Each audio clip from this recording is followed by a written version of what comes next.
연체율이 12년 만에 최고라. 여보 그만 가게 접자. 와, 저도 지표를 보면서 여러분들에게 말씀을 드리지만 참 심각한 것 같아요. 지금 자영업자 중에 취약차주가 있습니다. 취약차주는 다중채무자이면서 저소득 저신용 대출자를 말합니다. 무슨 말이냐? 은행을 한 곳이 아니라 다중채무자니까 세 곳 이상에서 빌려야 돼요. 1금융권에 빌리고 2금융권에 빌리고 카드 쓰고 이러면 다중채무자가 되는 겁니다. 그중에서 저소득 저신용자 대출자들이 빌린 대출 금액 이거 심각하다는 겁니다. 지금 보십시오. 2025년 1분기가 추정을 해보니까 130조 7천억 원이에요. 예, 그만큼 취약자주 연체율이 12.24% 최고니까. 2013년 2분기 13.53% 이후로 12년 만에 최고라고 하잖아요. 이런 것은 여러분 바꿀 수가 없어요. 제가 지표를 가지고 설명을 하기 때문에 이거는 바꿀 수가 없어요. 지금 얼마나 우리가 어려운지를 정확히 나타내 줍니다. 자영업자들이 지금 줄줄이 망하고 있다는 이야기죠. 돈 퍼줄 때는 그나마 다행이었어요. 2021년 그죠?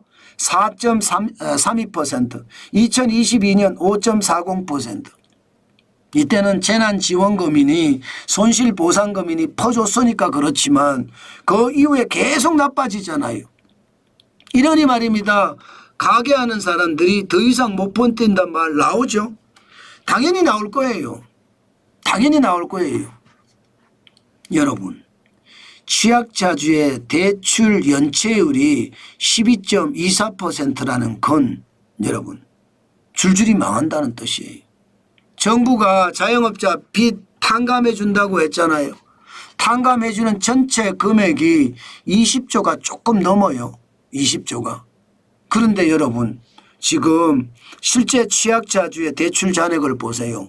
130조 7천억 원입니다. 빚 탕감해 준다고 이게 자영업자들의 경기가 좋아지는 거 아니에요. 더 어려워질 가능성 저는 굉장히 크다고 봅니다. 예, 저는 이거 근본적으로 해결을 해야지 돈 풀어서 해결하려고 하는 것은 진짜 잘못됐다 생각을 합니다. 여러분 이거 한번 보세요.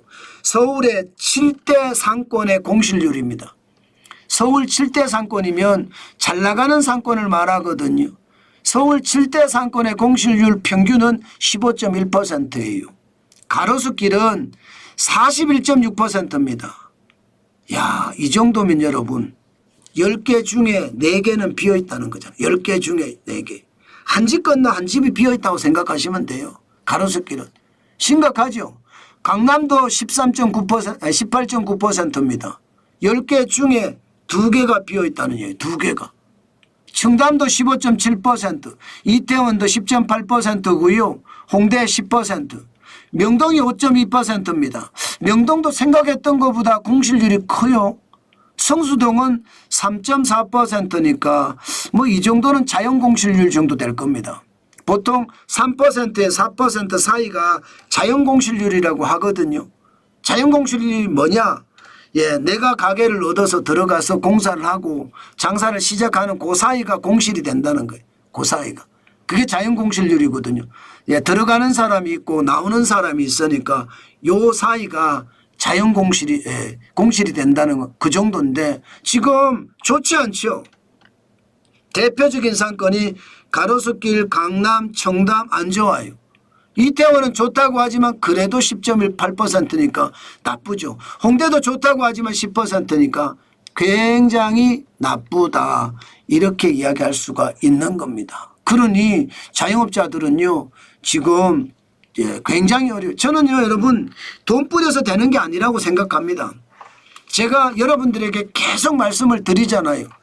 돈 뿌려서 경제를 좋게 하려면 아마 초등학생이 대통령해도 될 거예요. 그런데 이게 복잡 미묘하거든요. 제가 봐서는 제일 좋은 게 저도 자영업을 국밥집을 3년을 해봤잖아요. 제가 보니까 제가 2016년 12월 10일부터 2019년 12월 13일까지 제가 국밥집을 운영을 했거든. 실제 운영한 기간이에요. 준비 기간은 2016년 10월 15일부터 시작을 가게 계약을 했고요.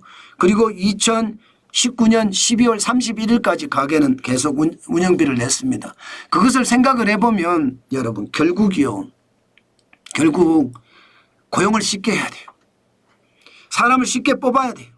알바를 쉽게 뽑던 직원을 쉽게 뽑던 쉽게 뽑아야 돼요. 그리고 물건 가격이 싸야 돼요. 물건 가격이 싸야 되고요. 그리고 더 중요한 거 세금도 낮아야 돼요. 그런데 지금 보세요. 지금 여러분 알다시피 사람 쓰기 어렵습니다. 최저임금 10,000원이 넘어가는데 여기에 주휴수당까지 합치면 12,000원, 13,000원, 14,000원 줘도 안 오는데 이게 되겠습니까? 게다가 주휴수당만 문제가 아니잖아요. 최저임금만 문제가 아니잖아요. 주 52시간 하고 나니까 저녁 손님이 없어요. 옛날에 자영업 하시는 분들은 저녁 손님이 저녁 매출이 남는 돈이라고 했습니다. 근데 남는 돈이 없다는 뜻이에요. 아니 뭐 저녁에 소주 한 잔 먹을 시간이 있는 것이 아니라 월급이 적어졌으니까 일을 더 해야 돼. 일을. 뭐 저녁 있는 삶이 아니라 저녁까지 없앤 삶이에요. 그 정도로 어려워졌습니다. 여기에다가 물건값은 얼마나 올랐습니까? 지금 물건값 오르는 거 장보러 한번 가면 뒤집어집니다. 여러분들도 아마 똑같으실걸요? 장보러 가면 뒤집어지는 것은. 그러다가 세금은 또 얼마나 많습니까? 세금 적다 하지만 세금 내보면 압니다. 내보면 진짜 중산층 세금은 기가 막힙니다. 그러니 장사가 안 되는 것은 그만큼 당연한 거죠. 저는 경제를 살리려면 이것들을 다 해결해야 돼요. 그렇지 않고요. 계속해서 지금처럼 퍼주잖아요. 퍼주면 그때는 좋아요. 그리고 또 그다음에 부채 쌓입니다. 여러분 보세요. 자영업자 부채 2025년 1분기 나왔거든요. 1067조 3천억 원이에요. 전년보다 덜 늘어나긴 했어요. 1.1% 늘어났으니까. 작년 말 대비. 그러나 여러분 돈 뿌릴 때 부채가 얼마인지 늘어났는지 한번 보세요. 2019년까지 볼 거 없습니다. 2013년부터 보면 돼요. 2018년부터.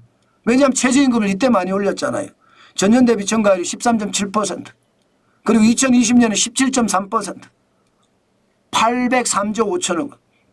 2021년에도 13.1% 늘어났어요.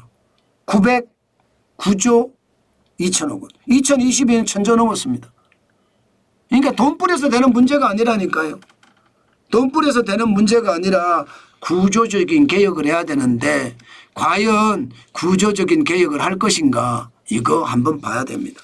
그렇지 않으면 자영업자들 지금은 좋아요. 돈 뿌려서 조금은 좋을지 모르나 그다음부터는 또 박살 난다는 거 다시 한번 여러분에게 말씀 올립니다.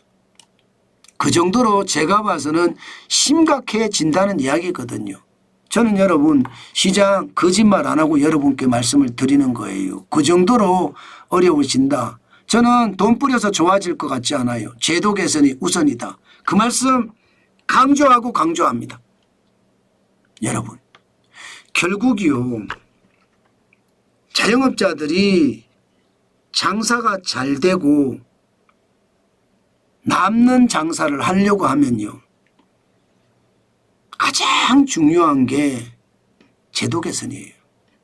지금처럼 인건비가 오르고 주 52시간 적용되고요. 여기에 뭐 근로기준법 개정이 되고 자영업자면 죽어나요.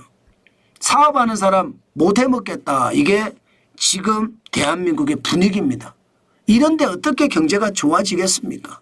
모두가 망하기 일보 직전이라고 이야기하는데요. 제발 달나라 이야기 그만했으면 좋겠어요. 현실의 이야기 했으면 좋겠어요.